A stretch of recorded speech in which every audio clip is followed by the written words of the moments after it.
بسم الله الرحمن الرحيم. الحمد لله والصلاة والسلام على سيدنا رسول الله سيدنا محمد صلى الله عليه وسلم. أما بعد، مشاهدينا الكرام، السلام عليكم ورحمة الله وبركاته، وأهلا وسهلا ومرحبا بكم من جديد.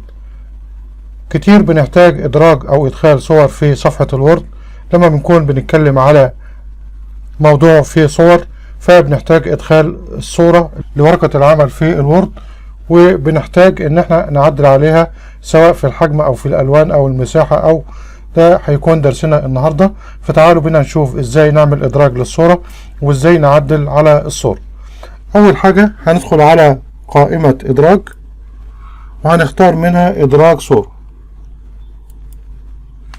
بيفتح لي مستعرض الكمبيوتر بتاعي والصور اللي عندي زي ما حضراتكم شايفين. اي صورة انا محتاج ادخلها في صفحة ورقة العمل او صفحة الوورد هندوس عليها كده. جت معايا الصورة زي ما حضراتكم شايفين بالحجم ده. طيب انا عايز اعدل على الصورة دي او اتحكم فيها، هنشوف مع بعض ازاي. لكن حابب انوه انه في قائمة جديدة ظهرت هنا اهيت اسمها ادوات الصورة. فكل ديت ادوات تتعلق بالتحكم في الصورة اللي احنا دخلناها على ورقة العمل. وبعد كده كاتب لي تحتها تنسيق، يعني تنسيق الصورة. القائمة دي ما كانتش موجودة قبل كده لكن ظهرت لما دخلنا الصورة. طيب لو انا عملت ادراج صورة من هنا وجاب لي حاجة انا مش عارف ادخل على الملف، هنعمل ايه؟ هنكتب هنا اسم الملف، ومن خلال اسم الملف هيظهروا لي في النافذة دي يا حضرات الصورة اللي انا عايزها. برضو هعلم عليها، لو دوست عليها دبل كليك هتظهر على طول في الصفحة، ولو دوست عليها تكة واحدة بالشكل ده وقلت له ادراج هيدخلها لي على ورقة العمل زي ما حضراتكم شايفين. طيب انا عايز اتحكم في حجم الصورة ديت، اكبرها واصغرها. انا عندي هنا النقطة الخضراء اللي في المنتصف ديت مختصة بتدوير الصورة زي ما هي، زي ما حضراتكم شايفين كده. فانا اقدر اخليها بالطول او بالعرض، واقدر اخليها افقي او رأس، واقدر ادورها 360 درجة دايرة كاملة زي ما حضراتكم. طيب لو انا عايز اكبر الصورة او اصغرها من خلال النقاط اللي في الزوايا دي يا حضرات، دي كده بتصغر اهيت. لو عايز اكبرها تاني اكبرها بالشكل ده. لاحظ ان الصورة الطول والعرض بيكبرهم ويصغرهم مع بعض. طيب لو انا بقى عايز اكبر الافقي لوحده او الرأس لوحده، هنغير من النقاط اللي في المنتصف دي يا حضرات. هاجي عليها بالماوس لغاية ما يديني العلامة دي كده وابدأ اشد كده. هتلاحظ ان الصورة بتكبر بشكل رأسي بس، انما الشكل الافقي ده زي ما هو. طيب انا عايز اصغرها زي ما كانت، عايز اغير الحجم بشكل افقي بس. النقطة اللي في المنتصف في الشكل الافقي بالشكل ده كده يا حضرات بتكبر معايا الصورة وتصغرها زي ما حضراتكم شايفين. فبس لا، ده انا منصحش بيه علشان نحافظ على جودة الصورة وشكلها، ان اغير من النقاط اللي في الزوايا علشان احافظ على الطول ونسبته للارتفاع او العرض والارتفاع يكون النسبة بينهم مظبوطة. طيب انا عايز احرك الصورة، باجي احركها كده ما بتتحركش معايا. لو فرضنا مثلا ان هي ما بتستجيبش معايا، هنعمل ايه؟ لو الصورة مش بتتحرك معايا هندوس عليها كليك يمين بالشكل ده كده، وهنختار التفاف النص، وهنختار منها مثلا اعلى واسفل. هتتغير معايا، هتتحرك معايا بشكل اعلى واسفل. طيب تعالوا بعد كده نشوف ازاي نعدل على الصورة. اول حاجة معانا ظهرت في ادوات الصورة اللي هو ازالة الخلفية. لو دوسنا عليها كده هنلاحظ ان الخلفية اتشالت بالشكل ده. طيب انا عايز ارجعها زي ما كانت، هنعمل ايه؟ هندوس على تجاهل كافة التغييرات، رجعت الصورة زي ما كانت. طيب الخيار التاني اللي هو التصحيحات دوت بيديني مجموعة خيارات افتح واغمق من خلالها الصورة زي ما حضراتكم هتشوفوا دلوقتي. اهو يا حضرات اهو. طيب انا عايز اسيبها زي ما هي، هنطلع بالماوس بره وندوس تكة كده شمال، كل حاجة راحت وفضلت الصورة زي ما هي. نيجي بعد كده للون نفسه. انا عايز يبقى فيه لون طاغي على الصورة بشكل اكتر من الالوان التانية، او عايز اخلي الصورة ابيض واسود من خلال النافذة دي يا حضرات. لو وقفت هنا كده هخليها ابيض واسود. لو عايز اختار الخيار ده هندوس عليها بس كده ورجعت وبقت الصورة ابيض واسود. طيب انا عايز ارجعها زي ما كانت، هنعمل ايه؟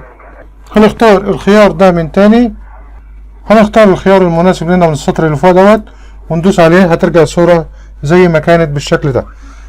طيب بعد كده يا حضرات لو انا عايز اضغط الصورة هندوس على الخيار ده، بيديني هنا مجموعة خيارات، بيقول لي انت عايز تضغطها بصيغة ايه او كم نقطة في البكسل. هتختار الخيار المناسب لحضرتك وهتطبق عليه، هيضغطها لك زي ما هو قدام حضرتك.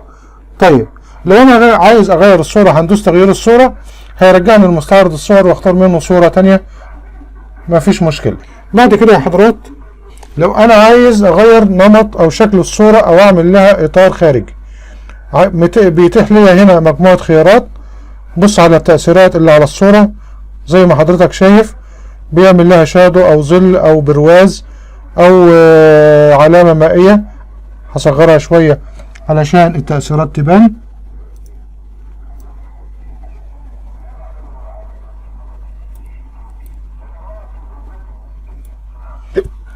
بص حضرتك هنا عمل لها اطار بالشكل ده، هنا اطار اكبر، هنا اتغير النمط خالص اهوت، هنا عمل لها ظل، عمل برواز، وطبعا اقدر اتحكم وهنا برواز تاني اهوت. ادي تأثيرات تانية اهيت، وادي اشكال للصورة اشكال تانية اهيت. طبعا في الاصدارات الحديثة احنا بنشتغل على وورد 2010 بتديلي خيارات اكتر من دي. طيب لو انا عايز خيارات تانية غير ديت اعمل ايه؟ هتبص حضرتك هتلاقي في سهم هنا جنب الصور على الشمال تحت اهوت، لما ندوس عليه كده هيفتح لي جميع التأثيرات اللي على الصورة بالشكل اللي حضرتك شايفه ده.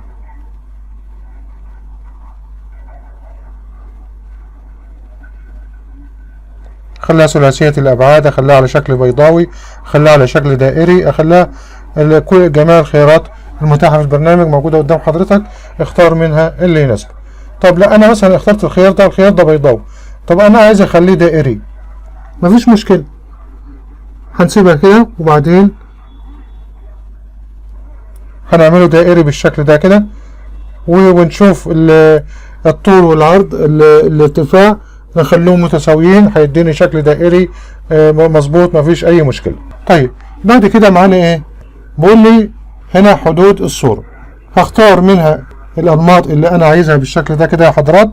يعني مثلا انا هختار النمط ده، وهختار اللون مثلا اخضر،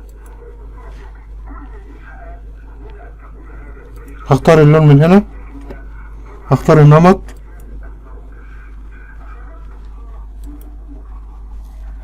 هنرجعها شكل مربع تاني علشان التأثيرات تبان، هنسيبها زي ما هي كده.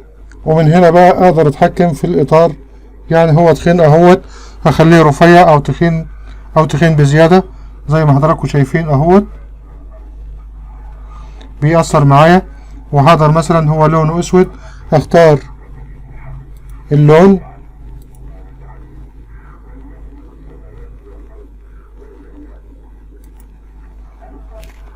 واختار جميع التعديلات اللي انا عايزها من النافذة اللي ظهرت لي دي يا حضرات. بعد كده هنخش على حاجة اسمها تأثيرات الصورة. تأثيرات الصورة ديت من خلالها اداني مجموعة من الخيارات. اول حاجة الاشكال دي يا حضرات، لو انا عايز اطبق على اي شكل من الاشكال ديت بختاره كده، وبعدين ده نمط تاني او نافذة تانية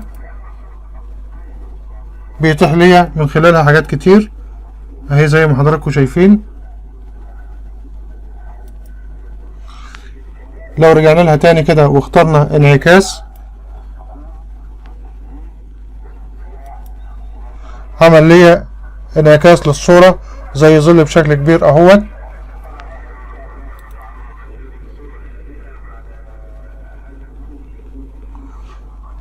وتوهج، ده بيتحكم في الالوان. يعني لو اخترنا ده كده اثر على الاطار بتاعها او الشكل بتاعها زي ما حضراتكم شايفين. في مجموعة خيارات كتير اهيت تقدر حضرتك تجربها بنفسك. دي اشكال تانية اهيت لو انا عايزها بالشكل ده يا حضرات، حاجات جميلة جدا، وهقدر اتحكم في الصورة زي ما انا عايز. كلام سليم، تقدروا تجربوا الحاجات ديت بنفسكم، وفيها حاجات كتير جميلة جدا. بعد كده تخطيط الصورة. تخطيط الصورة بيتيح لي مجموعة خيارات ان انا اضيف نص للصورة زي ما حضرتك شايف. يعني لو انا كتبت في مكان كلمة نص ديت نص، هيبقى جزء من الصورة نفسها، وهتبقى الصورة والكتابة كأنها صورة مع بعضها. دي اشكال تانية داخل الصورة وخارج الصورة، وعلى يمينها وعلى شمالها او تحتها او فوقها. تقدر تجرب الحاجات ديت وتعملها بنفسك، حاجات ممتعة وجميلة جدا هتعجبكم ان شاء الله. طيب نيجي بعد كده اللي هو الموضع. انا ممكن من خلال الموضع بدل ما انقل الصورة والصورة تغلبني وما اقدرش اجيبها بالظبط، فانا ممكن اخليها يمين او شمال او في منتصف الشاشة، واخليها في نص الصورة في نص الصفحة وفي المنتصف وعلى الشمال، او اخليها اسفل الصفحة على اليمين او في النص او على الشمال. طيب بعد كده التفاف النص. التفاف النص دي حاجة مهمة جدا يا حضرات، وهي لو انا كاتب نص، انا عايز النص ده، هنضيف نص كده علشان نطبق عليه. لو لاحظتوا حضراتكم لما ضفنا نص، الصورة بقت في منتصف النص، يعني بترحل السطور فوقها وتحتها زي ما حضراتكم شايفين كده اهي يا حضرات. طيب انا عايز تبقى مثلا الصورة على جانب النص بالشكل ده كده، والكتابة جنبها. هنرجع تاني للخيارات اللي معانا، وهندخل على التفاف النص. اعطيني مجموعة من الخيارات زي دي يا حضرات. لو انا عايزها مثلا اعلى واسفل النص زي ما هو معانا دلوقتي، طب انا عايزها خلف النص، يعني الكتابة تكون باينة عليها. هندوس عليه كده، بص حضرتك الصورة بقت ورا الكتابة، والكتابة ظاهرة من عليها اهي يا حضرات اهي، الكتابة بقت ظاهرة من على الصورة. طيب لو انا عايز مثلا الصورة تبقى على جنب والكتابة على الجنب التاني، هندوس على التفاف النص من تاني، وهنختار تحرير نقاط الالتفاف اهي. بقت الصورة في نص الكتاب، منين ما اجيبها الكتابة هتكون ملتفة حواليها زي الصور اللي احنا بنشوفها في الجرايد وبنشوفها في الصحف المكتوبة اهي حضرات. طيب لو انا عايز اخلي الصورة امام النص، بس طبعا الخيار ده محدش بيستعمله لانه بيداري على الكتاب. متاح لي ايضا هختار التفاف النص وهخليها المرة دي خلف النص، اسف هخليها امام النص اهي. الكتابة بقت تحتها وهي مدارية على الكتاب زي ما حضراتكم شايفين بالشكل ده. طيب نيجي بعد كده لحاجة تانية معانا في الصور، وهي محاذاة الصورة. اعطينا مجموعة خيارات، محاذاة الى اعلى، محاذاة الى اسفل، اختار منها اللي حضرتك عايزه، هتوجه الصورة في الصفحة زي ما حضرتك عايز. بعد كده تجميع، دي لو مجموعة صور وعايز تخليهم صورة واحدة، ودي هنخلي لها فيديو لوحده ان شاء الله نتكلم فيها بالتفصيل ازاي نجمع صور مع بعضها في صورة واحدة. وبعدين استدارة، احنا طبعا بنجيبها من النقطة الخضراء اللي في المنتصف، اعلى منتصف الصورة، ولو عايز تجيبها من هنا بتجيبها عادي ما فيش اي مشاكل. هنا بقى الخيار ده اللي هو اقتصاص، لو انا عايز اظلل جزء من الصورة، لو انا عايز الم الصورة كده في الاطار واظلل جزء منها بالشكل ده كده، فبيديني الخيار ده زي ما حضراتكم شايفين كده. طبعا انا لو مخلي الصورة امام النص هيبقى الاطار ديت اسود، او الجزء المظلل ده من الصورة ده اسود. اتمنى يكون الشرح واضح. بعد كده بيحدد لي لو عايز اتحكم في ابعاد الصورة بقدر اتحكم في ابعاد الصورة من هنا يا حضرات. اتمنى يكون الفيديو عجب حضراتكم. لو عجبك الفيديو ادعمنا بلايك وكومنت وشير. اشكركم والسلام عليكم ورحمة الله وبركاته.